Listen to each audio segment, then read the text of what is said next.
সুপ্রভাত আমার প্রিয় দর্শক বন্ধুরা, সকলে কেমন আছো? আশা করছি সকলে যে যেখানে আছো সুস্থ আছো, ভালো আছো। আমিও কিন্তু বেশ ভালো আছি। মিঠুর লাইফস্টাইলে আরও একটা নতুন ব্লগের সাথে সকলকে স্বাগত জানাচ্ছি। সকালবেলা কিন্তু বরমশাইকে গরম জল করে দিয়েছিলাম, খেয়ে দিয়ে কিন্তু অনেকক্ষণ আগেই ডিউটি চলে গেছে। আর এখন দেখো, যেহেতু অনেকটা বেলা হয়ে গেছে আর আমি এখন বাইরে এসেছি ফুল তোলার জন্য। তো এখন গাছে পুরো ভরে ভরে ফুল ফুটছে। গাছের ফুল কিন্তু গাছে থাকলে সুন্দর লাগে, আর আমি যতই গাছে রাখি না কেন এখানে কিন্তু রাখলে একটার পর একটা কেউ না কেউ তুলে নিয়ে চলে যায়। তার থেকে ভালো আমি নিজে তুলে নিলে অনেকটা ভালো হয়, পুজো দিতে বেশ ভালো লাগে। আর দেখো কতগুলো ফুল তুলেছি। তো মেয়ে যেহেতু আজকে একটু দেরিতে ঘুম থেকে উঠেছে, তো মেয়েকে নইলে অন্যদিন ভোর ভোর ব্রাশ করিয়ে খাবার খাওয়ানো হয়ে যায়। আজকে কিন্তু এখনও মেয়ে ব্রাশই করেনি, তো মেয়েকে এখন ব্রাশ করাবো। আর মেয়েকে কিন্তু এই পেস্ট আলাদা যে বাচ্চাদের কিনতে পাওয়া যায় সেটা কিন্তু ইউজ করছি, আমরা যে পেস্ট ইউজ করি সেটা কিন্তু দিচ্ছি না। ব্রাশ করতে কিন্তু এখন একদমই চাই না। যখন ছোট ছিল মজার ছলে সব কিছুর মধ্যেখানে কিন্তু ব্রাশ করিয়ে নিতাম, বেশ ভালোভাবে ব্রাশ করতো। আর এখন যত বড় হয়েছে তত পাকামোও শিখেছে। আর দেখো এই যে কুলকুচি করতেও শিখে গেছে, কিন্তু আজকে কোনো মতে করতে চায়নি, জলটা পুরো খেয়ে নিচ্ছে। মেয়েকে প্রতিদিন কিন্তু আমি খালি পেটে আগে জল খাওয়াই, আর যখন ঠান্ডা ছিল হালকা একটু গরম করে খাওয়াতাম। আর এখন যেহেতু গরম পড়ে গেছে সেজন্য আর জলটা গরম করি না, নর্মাল জলই আমি খাওয়াই। তো মেয়েকে আমি এখন খাওয়াবো ছাতু, আর ছাতুটা একটু ভালোভাবে কিন্তু ভিজিয়ে রাখলে বেশ ফুলে ওঠে, তো সেই জন্য একটুক্ষণ ভিজিয়ে রাখবো দুধ দিয়ে। আর আমি এই ছাতুটা কিন্তু বাড়িতেই বানিয়েছি, আর এর সাথে কিন্তু আমি অল্পখানি মধু দিচ্ছি।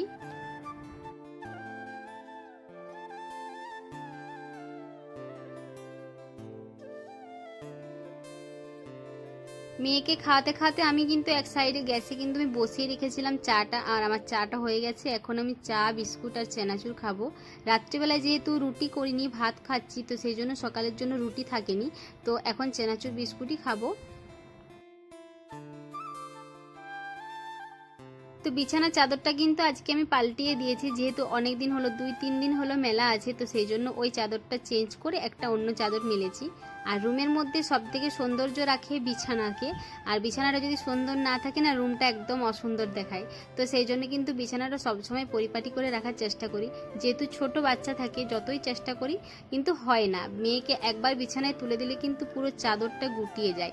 তো আবার যখন মেয়ে নেমে যায় আমি আবার চেষ্টা করি বিছানার চাদরটা আবার সমানভাবে রাখার জন্য।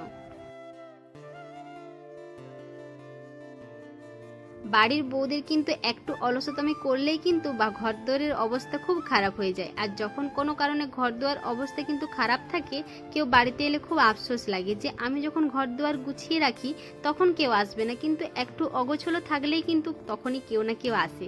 তখন কিন্তু খুব আফসোস হয় যে আমি যদি একটু গুছিয়ে রাখতাম। এটা সত্যি মনে মনে কিন্তু সবারই হয়ে থাকে। এক সকাল যেহেতু ঘরগুলো গুছিয়ে রাখি, তো সকালবেলাটা কিন্তু বেশ গোছানোই থাকে। আর যেহেতু ছোট বাচ্চা বাড়িতে থাকে, সব কিছু নিয়ে খেলনা সব কিছুই খেলতে লাগে, তো সেই কারণে একটু অগোছলো হয়ে যায়, আবার কিন্তু গুছিয়ে রাখতে হয় আমাদেরকেই। তো দেখো মেয়েকে কিন্তু এখানে আমি চুলটা একটু ভালোভাবে বেঁধে দিয়েছি। তো ভাবলাম যে অনেকটা গরমও লাগছে, সেই জন্য সামনের চুলগুলো বেঁধে দিলে না ওর চোখের সামনে আসে না, তো সেই জন্য উপর দিকে করে চুলটা বেঁধে দিয়েছি। আর যেহেতু পিছন দিকে চুলটা বাঁধবো না, তো সেই জন্য খুলে রেখেছি, মানে বাঁধা যাবে না, তো সেই জন্য খুলে রেখেছি।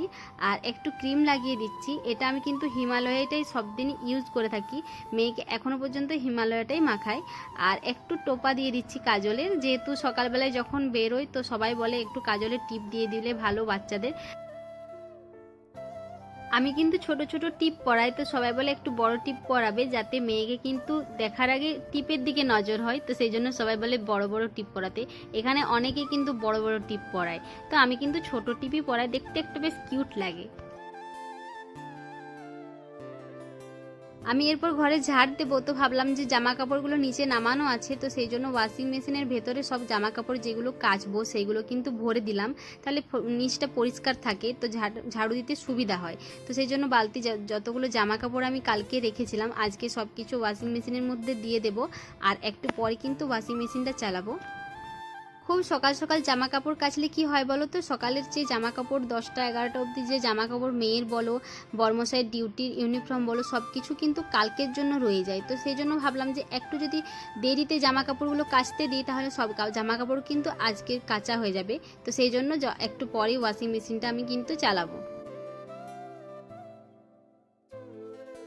এই জানালাটা কিন্তু আমি প্রতিদিনই ঝাড়ুই, কিন্তু আজকে জানি না কেন ধুলোগুলো একটু বেশি লাগছে, তো সেই জন্য একটা কাপড় দিয়ে কিন্তু ভালোভাবে পরিষ্কার করে দিচ্ছি। আর এখানে কিন্তু সবসময় এই কলমগুলো বা মেয়ের ক্লিপ বলো এখানে সবসময় থাকে, এই জায়গাটা কিন্তু আমি একদমই পরিষ্কার রাখতে পারি না, কিছু না কিছু জিনিস থাকে। তো দেখো এখানটা কিন্তু বেশ ভালোভাবে পরিষ্কার করে নিয়েছি। আর তো বাইরেটা আমি আজকে ধুয়ে নিচ্ছি। আর অতিরিক্ত রোদ দিয়েছে, মানে বলার মতো নয়। এখন দেখে মনে হচ্ছে কি 8টা 8:30 বাজছে, এখন কিন্তু দেখে মনে হচ্ছে দুপুর 12টা বাজছে, এত পরিমাণে রোদ দিয়েছে। আর ভীষণ রুমটা গরম হয়ে যায়, আমি সেই কারণে বাইরের চাতালটা কিন্তু একটু ভালোভাবে জল দিয়ে পরিষ্কার করে নিচ্ছি।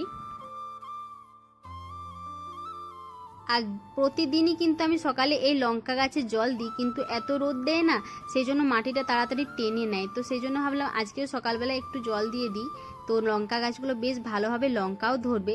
আর লঙ্কাও কিন্তু বেশ ভালোভাবে ধরছে, এখন দেখো বেশ ফুল এসছে। আর রজনীগন্ধা কিন্তু বেশ ভালো, দুটো একটা করে প্রতিদিনই ফুটছে। তো আমার মোটামুটি ঘরের সব কিছু কাজ কমপ্লিট হয়ে গেছে, আমি এরপর স্নান করতে যাব, তো সেই জন্য তার আগে ঘরটা ভালোভাবে মুছে নিচ্ছি। তো আমি স্নান টান করে নিয়েছি। আর দেখো এখানে কিন্তু আমার পুজো দেওয়া হয়ে গেছে। আর যেহেতু অনেকগুলো ফুল ছিল, ভাবলাম যে আজকে একটু সাজিয়ে দিই, আর হাতে যেহেতু টাইম ছিল, তো সেই জন্য দেখো ভালোভাবে কিন্তু। তো মেয়েকে এখন সুজি খাবো, তো সেই জন্য আমার দেখো সুজিটাও হয়ে গেছে, সুজিটা এখন আমি ঠান্ডা করতে দেব। তো থালায় ঢেলে নিয়েছি, এখন আমি পাখার তলে রাখবো, পাখার তলে রাখলে কিন্তু বেশ তাড়াতাড়ি ঠান্ডা হয়ে যায়। আর এই যে আলু মাখাটা দেখতে পাচ্ছ, এটা কিন্তু কালকে আলুর পুর বানিয়েছিলাম, যেহেতু আলুর পরোটা করেছি সেটার থেকে কিন্তু অল্পখানি রেখে দিয়েছিলাম, একটু বেশি পরিমাণেই বানিয়েছিলাম। কালকে ভেবেচিন্তেই বানিয়েছিলাম যে কালকে একটু চপ বানাবো, তো সেই জন্য আবার সকালবেলায় কিন্তু ঝামেলা হবে করো, তো সেই জন্য আগের থেকে কিন্তু আমি আলুর পুরটা বানিয়ে রেখেছিলাম, ফ্রিজ থেকে বের করেছি সকালেই। তো এখন মোটামুটি ঠান্ডাটা অনেকটাই কেটে গেছে, যেহেতু অনেকটা বেলা হয়ে গেছে, তো এখন আমি ভালোভাবে ডেলু পাকিয়ে নেব।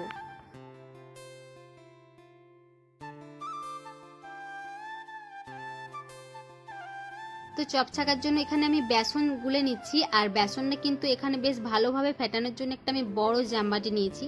বেসন যদি ভালোভাবে না ফেটাও কিন্তু একদমই চপ খাস্তা হয় না, তো সেই জন্য ভালোভাবে ফেটানোর জন্য একটা বড় জামবাটি নিয়েছি। বর্মশাইয়ের কিন্তু গরম গরম চপ খেতে বেশ ভালো লাগে, বেগুনি বলো চপ বলো, সেই জন্য ও যখন ডিউটি থেকে আসে আমি কিন্তু গরম গরমই ছাকি, ছেঁকে কখনো রাখি না। যদি হয়তো আমাকে ফোন করে বললো যে তুমি ছেঁকে রাখো, আমি জলদি যাব, খাওয়া দাওয়া করবো, চলে আসবো আবার, তো তখনই কিন্তু আমি ছেঁকে রাখি। তাছাড়া কিন্তু ও এলে আমি গরম গরম চপ বলো, বেগুনি বলো, পেঁয়াজ বলো, সব কিছু গরম গরমই ছাকি। তো সেই জন্য চলেও এসেছে, সেই জন্য এখন কিন্তু গরম গরম চপগুলো ছেঁকে আমরা খাওয়া দাওয়া করবো। মেয়ে কিন্তু ওর বাবা এলে একদম মাকে আর দরকার হয় না, খালি বাবার কাছেই থাকে, সেই জন্য কিন্তু আমার অনেক কাজের সুবিধা হয়। এখন যে আমি কাজ করছি, মেয়ে একদমই কিন্তু মায়ের সাথে কোনো সঙ্গেই নেই, খালি বাবার সাথে, বাবার কোলে চাপবো অনেকক্ষণ, যেহেতু বাবাকে দেখতে পায় না, তো সেই জন্য কিন্তু বাবা এলে একদম বাবার সং ছাড়ে না, বাবার কোলে যে চেপেই থাকবে, একদম নামতেও চায় না। আমার এদিকে দেখো চপ ছাকা হয়ে গেছে, কিন্তু তারপরে অনেকটা বেসন ছিল, তো ভাবলাম যে শুধু শুধু বেসনটা কি ফেলে দেবো, তো সেই জন্য আলু কয়েকটা পিস পিস করে কেটে কিন্তু তেলে ছেঁকে নিয়েছি। খেতে কিন্তু বেশ ভালো লাগছিল। আর এরকম করে কিন্তু এর আগেও আমি অনেকবার করেছি, বেগুন থাকলে বেগুন বা আলু থাকলে আলু দিয়ে কেটে দিয়েছি, তো আজকে আলুই দিলাম। অনেকটা যেহেতু চপের পরিমাণটা আছে, সেই জন্য আর বেগুন ছাকলাম না, আলু দিয়ে ভালোভাবে ভেজে নিচ্ছি। বেশ ফুচকার মতো ফুলে গেছে দেখো।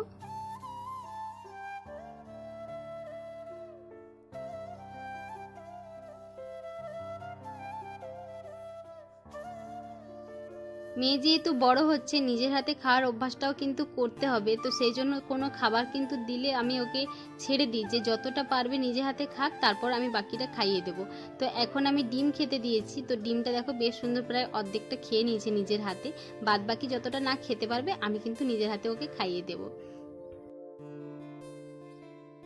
তো চলো বন্ধুরা, আজকের মতো ভিডিওটা আমি এখানেই শেষ করছি। তো যদি ভিডিও ভালো লেগে থাকে অবশ্যই ভিডিওতে লাইক, কমেন্ট, শেয়ার এবং যদি নতুন হয়ে থাকো অবশ্যই চ্যানেলটিকে সাবস্ক্রাইব করে দাও।